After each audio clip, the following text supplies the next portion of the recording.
Have you ever caught yourself looking at someone else's life and feeling like you just don't measure up?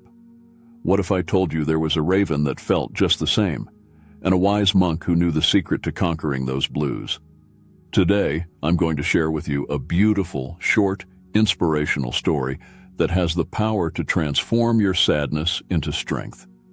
This isn't just a tale, it's a journey to discovering why comparing our lives with others is a battle nobody wins, and how we can rise above it.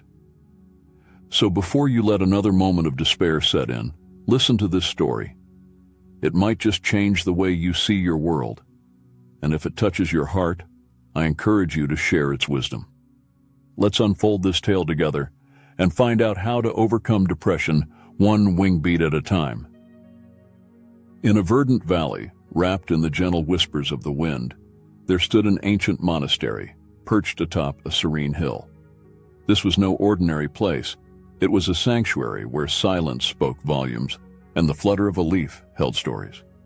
Now, amidst the calming chants and the rhythmic sounds of wooden bells, there lived a Buddhist monk named Tenzin. Tenzin was known far and wide for his profound wisdom and a heart as vast as the sky itself. His days were spent in meditation, his nights in contemplation, and his moments in between in the gardens, tending to the earth as if each plant were a sacred life unto itself. On a particularly quiet afternoon, as Tenzin was reciting his mantras, a raven, black as the midnight realm, landed with a hushed caw upon the monastery's weathered stone wall. This raven was unlike other birds. It seemed troubled, its eyes reflecting the turmoil of the skies before a storm. Tenzin, sensing the raven's distress, paused his chant and turned to the creature. "Why so troubled, dear raven?" he asked in a voice that carried the melody of compassion. The raven, understanding the monk's tongue, as all animals do in tales of old, replied, "O wise monk, I am in great sorrow. I look upon the lives of others, the eagles soaring high, the robins with their sweet songs, and I see my life as lesser, my wings too weak, my voice too harsh."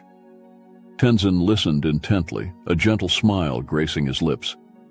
"Come with me," he said, leading the raven through the monastery's lush gardens, down to a small, secluded pond. The water was as clear as truth itself, mirroring the world above. "Look into the water, dear raven. What do you see?" Tenzin asked. "I see myself," the raven responded, puzzled. "Just as the pond reflects your image, the world reflects your thoughts.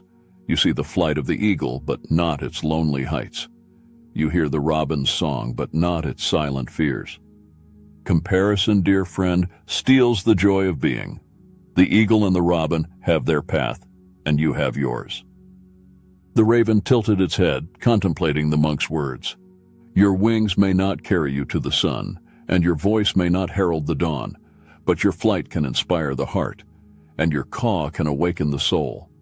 Embrace who you are, for within you lies a unique purpose, a story only you can live, and a song only you can give." A gentle realization dawned upon the raven. It fluttered its wings, feeling their strength, and for the first time, it truly listened to its own voice, a voice that carried the depth of the night and the mysteries of the forest.